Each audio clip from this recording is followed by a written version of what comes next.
जिस लड़की से मैं सबसे ज्यादा प्यार करता था, उसे बचाने के लिए मैंने वही समय चुना जब वो मुझसे सबसे ज्यादा प्यार करती थी, उसे धोखा देने का। हर किसी ने मुझे एक बेदिल कमीना कहा, मुझे कोसा, लेकिन मैं जरा भी नहीं डिगा और उसे छोड़ दिया। मैंने खुद को एक इंसानी टेस्ट सब्जेक्ट बनने के लिए चुन लिया। 3 साल बाद मेरा टेस्ट सब्जेक्ट वाला करियर खत्म हो गया। सबसे पहला काम जो मैंने किया वो उससे माफी मांगना नहीं था, बल्कि एक फ्यूनरल सर्विस सेंटर जाना था, क्योंकि 3 साल तक दवाइयों के ट्रायल के बाद मेरे अंदरूनी अंग बुरी तरह खत्म हो चुके थे। अब मेरे पास जीने के लिए सिर्फ 1 महीना बचा है। मैं नहीं चाहता कि जब उसे उस धोखे की सच्चाई पता चले जो मैंने जानबूझकर रचा था, तो वो अपनी बाकी जिंदगी पछतावे और खुद को दोष देने में बिताए। इसलिए मुझे ये राज अपने साथ लेकर हमेशा के लिए उससे दूर जाना होगा। मिस्टर लिन, आपने जो फ्यूनरल पैकेज पहले बुक किया था उसकी कुल कीमत 86,000 है। मैंने अपने हाथ में पकड़े बैंक कार्ड की तरफ देखा। मेरे पास सिर्फ 50,000 युआन है। मैंने कभी नहीं सोचा था कि अब एक सम्मानजनक तरीके से मरना भी मेरे लिए एक लग्जरी बन जाएगा। अभी मेरे पास सिर्फ 50,000 युआन है। क्या मैं बाकी पैसे कुछ दिनों में दे सकता हूँ? मिस्टर लिन, आपको बस 1 महीने के अंदर बाकी रकम जमा करनी होगी। 1 महीने में 36,000 युआन कमाना बहुत मुश्किल काम है, लेकिन शायद कोई तरीका मिल जाए। उस रात मैं जिंक्स सिटी के सबसे बड़े ज्वेलरी डाला के एंट्रेंस पर गया। क्योंकि मेरे पास कोई इनविटेशन नहीं था, इसलिए मुझे सिक्योरिटी ने दरवाजे पर ही रोक दिया। मैं पूरे 3 घंटे तक वहीं खड़ा इंतजार करता रहा। फिर अंदर के लोग बाहर निकलने लगे। लियू रुआन ग्वानचेन के हाथ में हाथ डाले बड़े ही शान से बाहर आई। उनके पास खड़े एक अमीर लड़के ने खुशामद करते हुए कहा, यानचेन, लियू रुआन तुम्हारे लिए सच में बहुत अच्छी है। 80 मिलियन युआन की घड़ी उसने बिना सोचे खरीद ली। रुआन ने कहा, शादी जिंदगी में एक ही बार होती है, इसलिए वो ग्वानचेन को हर चीज सबसे बेहतरीन देना चाहती है। वाह, ये तो वादा हुआ कि वो तुम्हें कभी तलाक नहीं देगा। जब वो दोनों एक ब्लैक स्ट्रेच लिंकन में बैठने वाले थे, मैंने लियू रुआन को आवाज दी। लियू यान ने मेरी आवाज सुनी और मुड़कर देखा। जैसे ही उसने मुझे देखा, उसकी आंखों में कई भाव एक साथ उभरे और आखिर में वो गहरी हड्डियों तक ठंडी नफरत में बदल गए। मैं उसके पास गया और अपनी कलाई से सी शेल वाला ब्रेसलेट उतार लिया। लियू रुआन, मैं इस ब्रेसलेट के बदले तुमसे 36,000 युआन लेना चाहता हूँ। ये ब्रेसलेट उस समय का था जब हम पहली बार डेटिंग शुरू कर रहे थे। जब हम बीच पर गए थे तो लियू रुआन ने खुद सीपियां चुनकर इसे मेरे लिए बनाया था। लिन बे, मुझ पर भरोसा करो, एक दिन तुम इसे मेरे साथ दुनिया की सबसे कीमती चीज के बदले बदलोगे। लियू रुआन ने झपट्टा मारकर वो ब्रेसलेट मेरे हाथ से छीन लिया। उसकी नजरें ऐसी थीं जैसे वो मुझे जिंदा खा जाना चाहती हो। लिन बे, 3 साल हो गए, तुम मेरे पास सिर्फ पैसे मांगने आए हो? अगर नहीं तो रहने दो। वैसे भी मैंने तुमसे कुछ उम्मीद नहीं की थी। असल में मैं बस मरने से पहले उसे एक बार और देखना चाहता था और उसका चेहरा अपनी यादों में हमेशा के लिए बसाना चाहता था। ये कहकर मैंने ब्रेसलेट वापस लेने के लिए हाथ बढ़ाया, लेकिन लियू रुआन ने उसे सीधे जमीन पर फेंक दिया। क्या यही वो कमीना है जिसने उस समय रुआन को छोड़ दिया था? हाँ, मैंने सुना था उस वक्त रुआन अपना बिजनेस शुरू कर रही थी और अचानक उसे हार्ट फेलियर हो गया। उसे जिंदा रहने के लिए हार्ट ट्रांसप्लांट की जरूरत थी और जैसे ही उसे पता चला, इसने तुरंत उसे छोड़कर एक अमीर लड़की के साथ चिपक गया और उसका रखा हुआ आदमी बनकर विदेश चला गया। अब जरूर इसे बहुत पछतावा हो रहा होगा, तभी इतनी बेशर्मी से यहाँ आ गया। सच में बेशर्म है। अगर मैं रुआन होती तो मैं इसे जिंदा ही तड़पा तड़पा कर मार देती। हाँ, ये लड़का तो बहुत ही घमंडी है। जो कुछ उन्होंने कहा वो सच था, लेकिन उस सच के पीछे छुपा असली सच कोई नहीं जानता था। उस समय लियू रुआन को हार्ट फेलियर हो गया था और उसे तुरंत ट्रांसप्लांट की जरूरत थी। मैंने अनगिनत मुश्किलों के बाद उसके लिए एक सही दिल ढूंढा। डोनर एक वेजिटेटिव स्टेट में था। उसका पिता एक ड्रग रिसर्च का पागल इंसान था। उसकी एक ही शर्त थी कि अगर मैं उसके बेटे का दिल चाहता हूँ तो मुझे खुद उसकी नई दवा के लिए टेस्ट सब्जेक्ट बनना होगा। मुझे पता था कि लियू रुआन कभी भी मुझे टेस्ट सब्जेक्ट बनने नहीं देगी, इसलिए मैंने किसी से मदद ली और एक अफेयर का नाटक रचकर उसे छोड़ दिया। अचानक मेरे सीने में तेज दर्द उठा। मेरा चेहरा पीला पड़ गया। मैंने दांत भीने लिए ताकि करहा न निकल जाए। फिर मैं नीचे झुक गया और टूटे हुए सी शेल ब्रेसलेट के टुकड़े एक एक करके उठाने लगा। उन्हें अपनी जेब में रखा और जाने के लिए तैयार हो गया। तभी एक अमीर औरत जो बेहद आलीशान कपड़ों में थी मेरे सामने आकर खड़ी हो गई। उसके हाथ में पैसों की गड्डी थी। मैंने सुना है कि पहले तुम 10,000 युआन के लिए किसी के साथ भी सो जाते थे। ये लो 10,000। अब सबके सामने अपने कपड़े उतारो और दिखाओ कि तुम्हारा शरीर कितना बेशर्म है।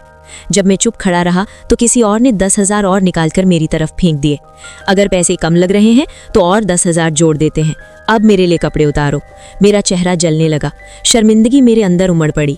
मैं वहां से जाना चाहता था, लेकिन भीड़ ने मुझे चारों तरफ से घेर लिया था। रुआन, चलो यहाँ से, इस तरह का आदमी तुम्हारी एक नज़र के भी लायक नहीं है। लू, रुआन और गुआनचेन कार में बैठने ही वाले थे कि अचानक किसी ने मेरे कपड़े फाड़ दिए। बेशरम कमीना, ये नकली शरीफ बनने का नाटक किस लिए? इसे सबके सामने नंगा कर दो। मैं जमीन पर बैठ गया, खुद को कसकर पकड़ लिया, लेकिन मेरे कपड़े बेरहमी से फाड़ दिए गए और मेरे शरीर के बड़े हिस्से नजर आने लगे। मेरी नजर धुंधली होने लगी। तुम सब दफा हो जाओ। लू रुआन की गुस्से भरी आवाज ने भीड़ को तुरंत हटा दिया। इसके तुरंत बाद एक कोट जिसमें अभी भी हल्की गर्माहट थी मेरे ऊपर डाल दिया गया। लिन बे, निंग बिंग के साथ रहने वाले तुम ही हो, है ना? तब तुम मुझे छोड़कर उसके साथ विदेश चले गए थे। क्या वो तुम्हें ऐसी जिंदगी देती है? वो मुझसे बोर हो गई और मुझे छोड़ दिया, लेकिन मैं शुरू से ही उसके पैसे के लिए उसके साथ था, तो मुझे कोई नुकसान नहीं हुआ। एक रात के 10,000? क्या सीईओ ल्यू ट्राई करना चाहेंगे? इतना सस्ता? क्या तुम पैसों के लिए इतने बेताब हो? उसने तुरंत अपने असिस्टेंट से 1 लाख युआन मंगवाए और मेरी तरफ फेंक दिए। उन पैसों का तेज किनारा मेरे गाल को काट गया। पूरा महीने के लिए तो डिस्काउंट होना चाहिए, है ना? आज से तुम मेरे नौकर हो। इस 1 महीने में मैं धीरे धीरे तुम्हारे साथ खेलूंगी। ये कहकर लू रुआन गुआनचेन के साथ कार में बैठी और चली गई। मैं धीरे धीरे जमीन से 1 लाख युआन उठाने लगा और खुद पर हंस पड़ा।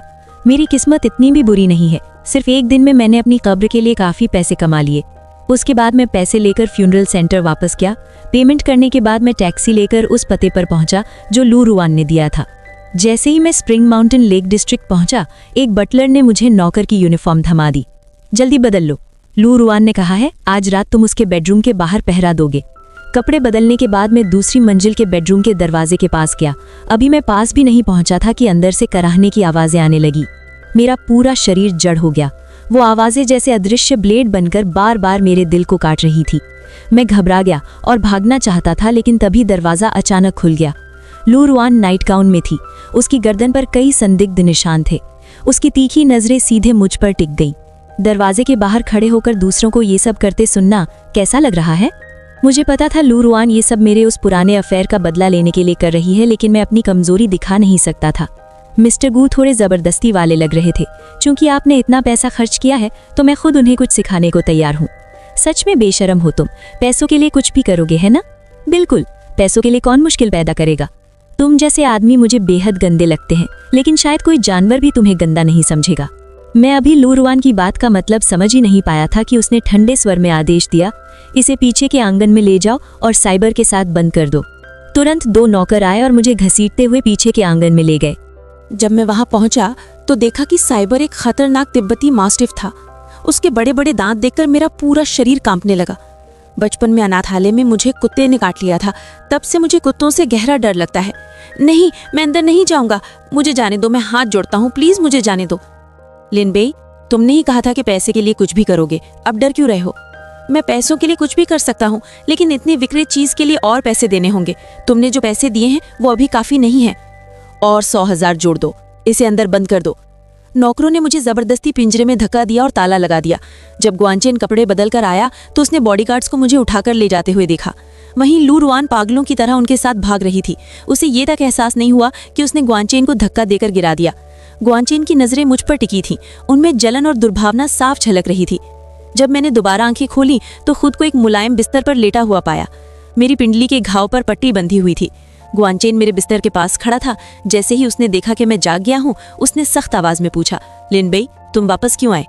जब रुआन को हार्ट फेलियर हुआ था तुम उसे छोड़कर चले गए थे। उसे अकेला छोड़ दिया था ब्राइडल सूट में। क्या तुम्हें पता है वो लगभग मर ही गई थी। जब मैं वहां पहुंचा तो वो अपने ही खून में लथपथ थी और फिर भी तुम्हारा नाम पुकार रही थी। उसकी किस्मत अच्छी थी कि जैसे ही मैं उसे अस्पताल ले गया, डॉक्टर ने बताया कि उन्हें उसके लिए मैचिंग हार्ट मिल गया है। लेकिन अस्पताल से निकलने के बाद उसने सबसे पहले तुम्हें ढूंढा। वो कहती थी कि अब वो ठीक हो गई है ताकि तुम उससे नफरत न करो, और वो मेहनत करके तुम्हें सबसे अच्छी जिंदगी देगी। और तुम उसे छोड़कर अपनी मौज करने चले गए। क्या तुम्हें पता है उस समय एयरपोर्ट पर रुआन कितनी बुरी तरह रोई थी? मेरी आंखों के कोनों से आंसू बहने लगे। इन 3 सालों में मेरा दर्द भी लू रुआन से कम नहीं था। मैं एक लैब में बंद था, न सूरज देख सकता था, न बाहर जा सकता था। हर दिन बस अनगिनत दवाइयाँ और अंतहीन एक्सपेरिमेंट सहने पड़ते थे। मैं 3 साल तक रुआन के साथ रहा, तब जाकर वो मेरे दिल में आई। अब हम आखिरकार शादी करने वाले हैं और तुम पैसों के लिए उसे परेशान करने वापस आ गए। मैं कहना चाहता था कि मैं पैसों के लिए नहीं, बल्कि इसलिए क्योंकि मैं मरने वाला हूँ, इसलिए आखिरी बार रुआन को देखना चाहता था। लेकिन आखिर में मैं एक शब्द भी नहीं कह पाया।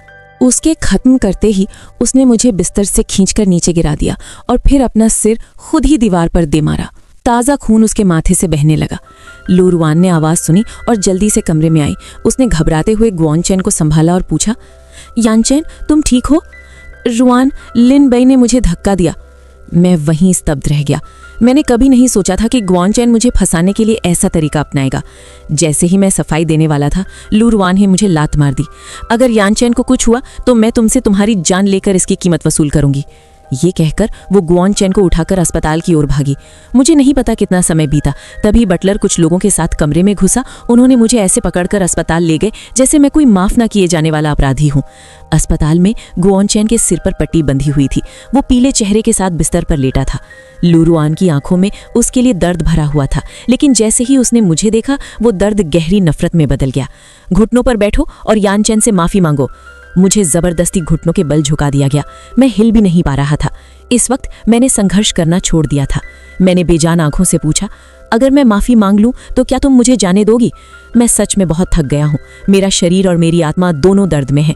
मैं बस अब एक शांत जगह पर जाना चाहता हूं और चुपचाप अपने अंत का इंतजार करना चाहता हूं। मुझे जाने दो। ये शब्द सुनते ही लू रुआन का दिल अनजाने में कस गया। उसने बेड साइड टेबल से पानी का ग्लास उठाया और मेरे चेहरे पर फेंक दिया। तुम्हें मुझसे सौदा करने का कोई हक नहीं है लिन बेई। तुम मुझ पर कर्जदार हो और इस जिंदगी में तुम इसे चुका नहीं सकते। तुम सच में लोगों के लिए साथ निभाना मुश्किल बना देते हो। कपल्स का मिलना जुलना और अलग होना आम बात है। ये कैसे मेरे ऊपर तुम्हारा कर्ज बन गया? तुम्हारे पास दिल ही नहीं है। इसे पकड़ो और इससे यानचैन के सामने सिर झुकवाकर माफी मंगवाओ। तुरंत किसी ने मेरा सिर पकड़कर नीचे दबा दिया और फर्श पर पटक दिया। 1 बार, 2 बार, 3 बार। मेरा माथा सूज गया, लाल हो गया और खून बहने लगा, लेकिन वो लोग रुके नहीं। आखिर में ग्वानचैन ने ही कहा, रुआन, मैं अब ठीक हूं, इसे जाने दो। इसने बुरी नीयत से तुम पर हाथ उठाया है। तुम्हें इस पर दया करने की जरूरत नहीं है। मैं इस पर दया नहीं कर रहा। मैं चाहता हूं कि तुम खुद को छोड़ दो रुआन। 3 साल हो गए हैं, अब तुम्हें इसे जाने देना चाहिए। यान, ज्यादा मत सोचो। मैंने बहुत पहले ही इससे प्यार करना छोड़ दिया था। अब मैं बस इस बेदिल इंसान से बदला लेना चाहती हूँ। सच में? बिल्कुल। मैं वादा करती हूँ हमारी शादी से पहले मैं इसे हमारी दुनिया से पूरी तरह गायब कर दूंगी। तभी ग्वानचैन ने अनमने ढंग से सिर हिलाया। लू रुआन ने मेरे खून से सने माथे की तरफ देखा और आदेश दिया, किसी डॉक्टर को बुलाओ और इसकी पट्टी करवा दो। डॉक्टर लियू को खींचकर लाया गया। जैसे ही उसने मुझे जमीन पर देखा, वो हैरान रह गया।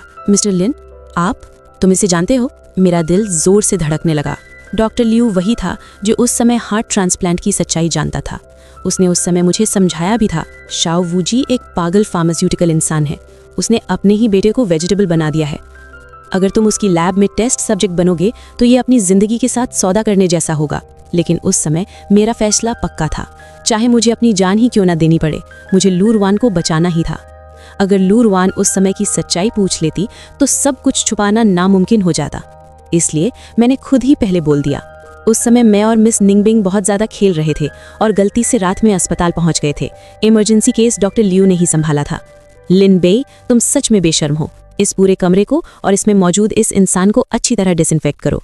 ये आदेश देकर वो ग्वानचैन को लेकर बाहर चली गई। मैंने डॉक्टर लियू की आस्तीन पकड़ ली और विनती की, डॉक्टर लियू प्लीज उस समय की सच्चाई लू रुआन को मत बताइए। तुमने उसे बचाने के लिए 3 साल तक लैब में खुद को बर्बाद किया। अब तुम मरने के कगार पर हो और फिर भी वो तुम्हें गलत समझ रही है। क्या ये सब तुम्हारे लिए सच में सही है? ये इसके लायक है। बहुत जल्दी कुछ नर्सें प्रोटेक्टिव कपड़ों में अंदर आईं और उन्होंने पूरे कमरे में और मुझ पर डिसइंफेक्टेंट छिड़क दिया। उसकी तेज गंध से मेरी आंखों में पानी आ गया और सांस लेना मुश्किल हो गया। डॉक्टर लियू ने गहरी